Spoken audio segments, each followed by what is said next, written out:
बार्शीचे राहणार आहेत, माझे भाचे आहेत समजा. तो गेल्याला मोठा भाऊ ही बारका भाऊ. दहशत निर्माण झाली अशी की आमचं कोणी जिल्ह्यात काहीच करू शकत नाही. मराठ्याच्या माणसाला आम्ही सोडणार नाही अशी परिस्थिती तयार झाली. जो मराठी असेल आज तर रोडवर धरून मारले, आम्ही घरात जाऊन मारू ही परिस्थिती. सगळे परिसरात काल इथं जवळपास कमीत कमी 20 गावचे लोक होते काल सगळे जमले. अशी परिस्थिती आमच्या इथपर्यंतची आहे. परळीपासून सकाळी सगळेच आले होते आणि आले होते. ही अशी परिस्थिती आहे. आता काही नाही तर घर नाही गावामध्ये. मग 5 वर्षांनी सरपंच असून बघू यांच्या कार्यकारणामध्ये सगळ्यांच्या सेवा करण्यामध्ये यांचं आयुष्य गेले आणि आमच्यावर अशी वेळ येते. दादाला दाखवा, अजित दादाला दाखवा. अजित पवारलाच प्रश्न विचारा पाहिजे आपण. नाही प्रश्न तर नंतर विचारा, पण फोटो दाखवा. अजित पवार तर हे ना येतात तो धनंजय मुंडे. दादा आमच्या गावकऱ्यांच्या वतीनं तुम्हाला विनंती आहे की तुम्ही सगळे वेगवेगळ्या पक्षाचे आहात आणि असं जरी असलं तरी या अन्यायाविरोधात कुठंतरी चाप बसला पाहिजे. म्हणून राजकारण बाजूला ठेवा. आम्ही मराठा समाजाचे आहेत म्हणून काही ही गोष्ट नाही. या ठिकाणी अनेक समाजाचे माणसं आहेत.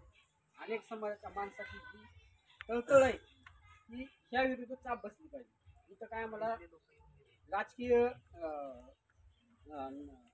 आपलं हे द्यायचं नाही किंवा जातीय रंग द्यायचा नाही. फक्त एकच अपेक्षा आहे की आमच्या संतोष अण्णाला न्याय मिळाला पाहिजे. याच्यासाठी तुम्ही राजकारण बाजूला ठेवा कृपया करून हीच विनंती करतो. अजितदादा असतील, एकनाथ शिंदे साहेब असतील किंवा मुख्यमंत्री देवेंद्र फडणवीस असतील यांच्यापर्यंत तुम्ही आणि तुमची स्वतः त्यांच्याच लेवलचे आहात म्हणून या विरुद्ध काय करता येईल. प्रशासन कोणाच्या तरी हाताचं बाहुलं बनलेलं आहे. या घटनेतलं संतोष अण्णा देशमुख यांचा जो झालेला हृदयद्रावक खून आहे हा जर पोलिसांनी ठरवला असता तर तो रोखता आला असता. परंतु इथं ज्या घटना कानावर येतात आरोपी आणि पोलीसच एकमेकात मिळालेले आहेत. इथे काही लोकांची दादागिरी मस्ती इतकी चालू आहे की पोलीस सुद्धा काही करू शकत नाही अशा प्रकारची स्थिती आहे. मग इथले मंत्री असतील, धनंजय मुंडे असतील जे माजी मंत्री आहेत, त्यांचे कोण जवळचे वाल्मिक कराड असतील, ही जी मंडळी प्रशासनाला काही समजतच नाहीये. कुणी येणं त्याच्यावर दादागिरी करणं, हम करे सो कायदा करणं आणि याच्यातून एक संतोष अण्णासारख्या एक 15 वर्षापासून या गावचा सरपंच असलेला एक अतिशय फक्त सेवा आणि सेवा करणारा व्यक्ती आहे. याचा खून त्यांनी केलेला आहे. पोलीस 3-3 तास 3.5 तास पोलिसांनी तक्रार घेतलेली नाही या पोलीस स्टेशनमध्ये. 3.5 तास जो अपहरणाचा गुन्हा दाखल करणारा जो त्यांचा जवळचा व्यक्ती आहे त्याला 3.5 तास पोलीस स्टेशनमध्ये बसवलं आणि ज्यावेळेस त्याच्या खुनाची बातमी आली त्यावेळेस गुन्हा रजिस्टर करून घेतला. अशा प्रकारची स्थिती आहे. एवढं होऊन झाल्यावरही पोलिसांचा तपास अजूनही गतीनं नाही. अतिशय बॅकवर्ड एरिया टाईप तपास पोलिसांचा चालू आहे. पोलीस आपले महाराष्ट्रातले तसे अतिशय तांत्रिकदृष्ट्या पुढारलेले आहेत. परंतु या तपासामध्ये असा कोणताही तपास झालेला दिसत नाही. आरोपी अजून पूर्ण अटक नाही, त्यांचे मोबाईल जप्त नाही. पोलीस अधिकारी सुद्धा दोषी याच्यात. मी तर म्हणेल इथला PI कोण आहे त्याच्यावर सुद्धा गुन्हे दाखल झाले पाहिजे कारण त्याला सगळं माहिती होतं. त्याला सुद्धा याच्यामध्ये आरोपी केलं पाहिजे. इथल्या PIला सुद्धा आरोपी केलं पाहिजे याच्यामध्ये. आणि जे कोण वाल्मिक कराड वगैरे जी मंडळी आहे यांना सुद्धा याच्यामध्ये आरोपी केलं पाहिजे. यांच्यावर खंडणीचे गुन्हे दाखल होतात.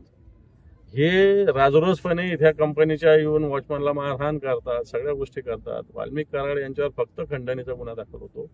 मला असं वाटतं वाल्मिक कराड असतील, इथले पोलीस स्टेशनचे PI असतील यांना सुद्धा सह आरोपी इथं करण्याची आवश्यकता आहे. जर नाही केलं पोलिसांनी तर मला असं वाटतं अधिवेशन तोंडावर आहे. सरकारला दे माय धने ठाय केल्याशिवाय आम्ही राहणार नाही.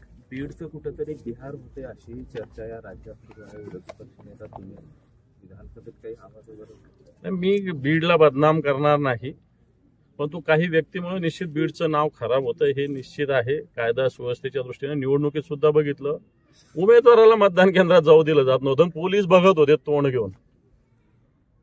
पोलीस कशासाठी येतं हेच कळत नाही. मग यांच्या हातातच काट्या दिल्या पाहिजे, यांच्या हातातच बंदोबस्त दिला पाहिजे. कशाला पोलिसांनी खाकीवरती घातली पाहिजे इथली.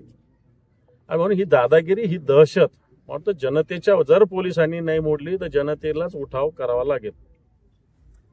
यामध्ये कुटुंबाने एक मागणी केलेली आहे नार्को टेस्टची. तुमची काय मागणी राहील? वकील पण उज्ज्वल निकम मिळावा अशी त्यांची मागणी.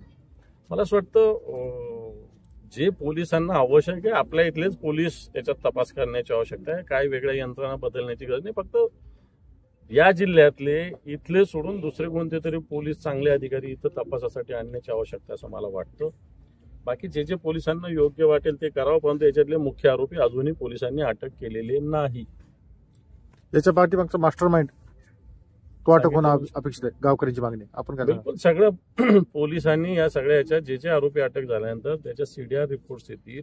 अपहरण झाल्यानंतर पोलिसांना संतोष अण्णांच्या भावानी नातेवाईकांनी संपर्क साधलेला आहे. ते 15 मिनिटात येईल, 20 मिनिटात येईल, 30 मिनिटात येईल, 40 मिनिटात येईल सांगत होते. 3.5 तास संतोष अण्णा इथं आले नाही. शेवटी त्यांचं प्रेत इथं आलं. याचा अर्थ पोलीस अधिकाऱ्यांना ते कुठं आहे काय आहे याचे डिटेल्स होते आणि त्याच्यामुळे याच्यातले मास्टर माइंड जे पोलीस अधिकारी आणि त्यांच्या मागे जे कोणी व्यक्ती आहेत इथे त्यांना अटक झाली पाहिजे, त्यांच्यावर कारवाई झाली पाहिजे.